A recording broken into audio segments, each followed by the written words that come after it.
wachezaji wetu sisi walikubali kusafiri kwa pawatila hadi mjini. Lakini nikiwa kama mwandishi nilisha kuzipata hizi habari kwamba timu ya Ukomola ndio timu ambayo inaongoza kwa kutumia nguvu za ushirikina zaidi kuliko timu zingine, hasa kwa mkoa wa Njombe. Iliwahi kutokea hivyo mkiwa mkicheza pale Makambako katika uwanja wa Amani. Unalizungumziaje hilo? Kazi ya mashabiki ni kuongea. Sawa, kazi ya mashabiki ni kuongea. Mimi siku zote huwa nina imani kwamba huwezi ukazuia kinywa cha mtu kutamka kile kitu ambacho anakiona. Sawa. Na muda mwingine unaweza ukakataa sisi kama uongozi, lakini huwezi ukajua kila shabiki na mapenzi yake na timu ni kitu gani ambacho anahangaika nacho. Kwa hiyo sisi watu wafungi mashabiki kufanya kile kitu ambacho wao wanaona kinafaa, lakini sisi kama uongozi huwa tuna focus kwenye maandalizi ya timu ndani ya uwanja hadi nje ya uwanja. Ndugu mtazamaji, nadhani itifaki inazingatiwa kama unavyoona anajaribu kukwepa ule mtego, lakini ukweli ni kwamba hawa watu kuna namna huwa wanafanya ili waweze kushinda. Lakini kwa bahati mbaya mpira ni mikakati. Vipi mmejipangaje kuhusu masuala ya usajili, kwamba mmesajili watu kutoka sehemu gani au sehemu gani, na mna mpango ni lini mtafikia kucheza ligi kuu, au ndo tutarajie ndoto zenu zitaishia hapa? Na wewe katika nafasi yako ya kuwa msemaji, ni nani ambaye anakuvutia zaidi hasa katika wasemaji wa ligi kuu ya Tanzania? Nikianza na mambo ya usajili, kwanza ndugu mtangazaji, naomba uichukue hii, na kama kuna mtu ataipinga hii aje na data.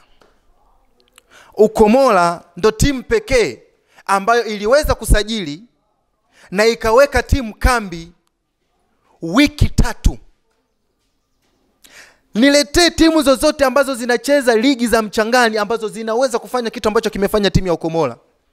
Ujue hapo una cost hiyo mchezaji ambaye umemtoa kwake, umemleta kwenye kambi, ana familia. Inatakiwa umpe huduma zote ambazo yeye zitamfanya akae kambini kwa amani na familia yake isiendelee kumbuguzi. Ni Ukomola pekee iliweza. Na sio sisi tu, ni wafia kijiji cha Ukomola ndio ambao wanaipambania hii timu. Na hii timu na ndio maana tuliikabidhi kwa wananchi wenyewe waishughulike nayo. Na kupitia hilo, ndugu mtangazaji, tulishiriki mashindano makubwa sana ambayo yaliandaliwa na taasisi moja, siwezi nikaitaja kwa ajili ya kutunza brand, lakini tulishiriki yale mashindano na ndo timu pekee ambayo tulitoa shukrani kwa mashabiki kwa vitendo. Kwa sababu hii timu wanaoisupport wapo wakulima, wapo wafanyakazi, wapo wafanyabiashara. Sawa. Na kwa kupitia hilo tulienda tunagusa kila nyanja. Kwa kuwajali mchango ambao wanatusapoti wakulima, wachezaji wetu sisi walikubali kusafiri kwa pawatila hadi mjini. Ni timu gani ambayo inaweza? Lakini tulifanya hivyo kuonyesha kwamba hii timu ni ya wakulima, na ndio maana tulitembea na kifaa ambacho kinatumika kwenye nyanja ya kilimo. Haitoshi tukaja tukasafiri na usafiri moja mkali. Hakuna timu yoyote ambayo inaweza. Tulisimamisha magari makubwa. Nakili wazi ni kwamba bado hatujamiliki usafiri wetu kama timu, lakini tuliweza kusimamisha gari ambayo ina ruti za kutoka Mbeya kwenda Dar. Ujiulize hapo unasimamisha kwa shilingi ngapi? Tuliisimamisha hiyo gari ili kuja ikachukua wachezaji wetu na tukaenda kucheza uwanjani. Hiyo yote ni nini? Ni mikakati ambayo viongozi wana maono ya kufikia sehemu ambapo wanatarajia watu wa nyanda za juu kusini watakuja kukombolewa kimichezo na timu ya Ukomola FC. Labda wewe ukiwa kama msemaji wa Ukomola Kati, ni matarajio yako yapi, au ni kipi kipaumbele hasa katika hizi timu mbili ambazo zote zinatokea katika eneo moja? Ni unatarajia kwamba Ukomola Kati iende mbele zaidi ikiwa inafanya poa, au unaamini katika umoja wa kuunganisha hizi timu mbili? Kwanza nina imani katika kuunganisha hizi timu mbili. Kwa nini?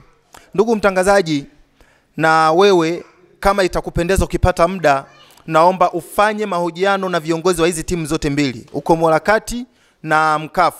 Utakutana na viongozi wenye weledi mkubwa, viongozi wenye uchu wa mafanikio hususan katika nyanja ya mpira.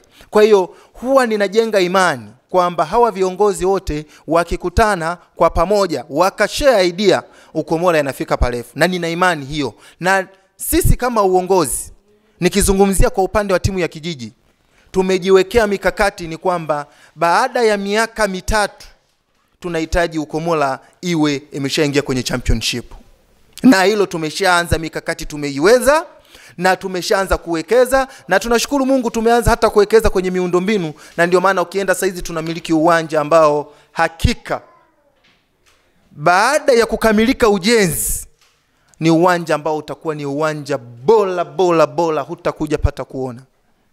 Unamaanisha utakuwa ni uwanja bora kama ule wa Azam au na viwanja vingine kama Amani, ule wa Zanzibar, au ni kiwanja gani unachosema bora ambacho kija mvua unaweza kaondoka na umomonyoko wa ardhi, au unazungumzia nini? Hapana, kwanza tumeanza kwa tuliongea na wadau. Uzuri wake sisi timu tunawashirikisha wadau ambao ni watu wenye kijiji chao.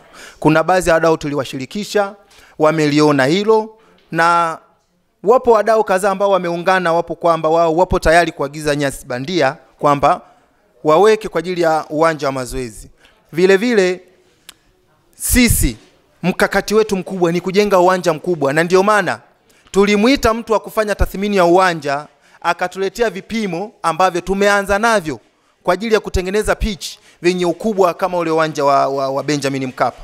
Ukienda kuangalia ukipata muda nenda kakague pale, utaona vile vipimo ni vipimo ambavyo ni vikubwa. Ule uwanja wa Azam, yes, sikatai, ni kwamba upo kwenye kiwango, lakini bado kwenye ukubwa wa pitch haufikii uwanja ambao sisi tunaujenga.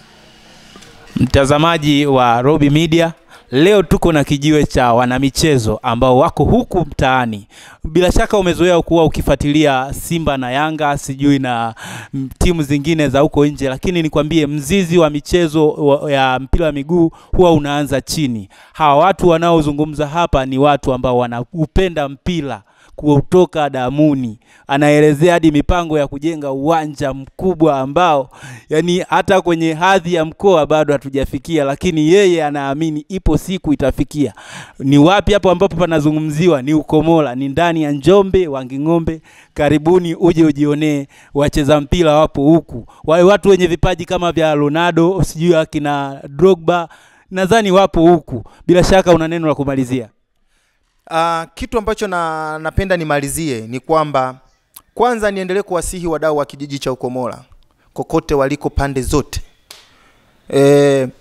Mungu kawajalia, kila mtu yupo kivyake anapambana kwa ajili ya kutafuta riziki, lakini visit Ukomola, wawekeze Ukomola. Ukomola ni sehemu pekee ambapo imemiliki vijana ambao wenye weledi na wanaojitambua na wanaopenda michezo. Na wakumbusha warudi kuwekeza Ukomola na waendelee kushirikiana na serikali ya kijiji cha Ukomola, kwa sababu tuna imani Ukomola inajengwa na wana Ukomola.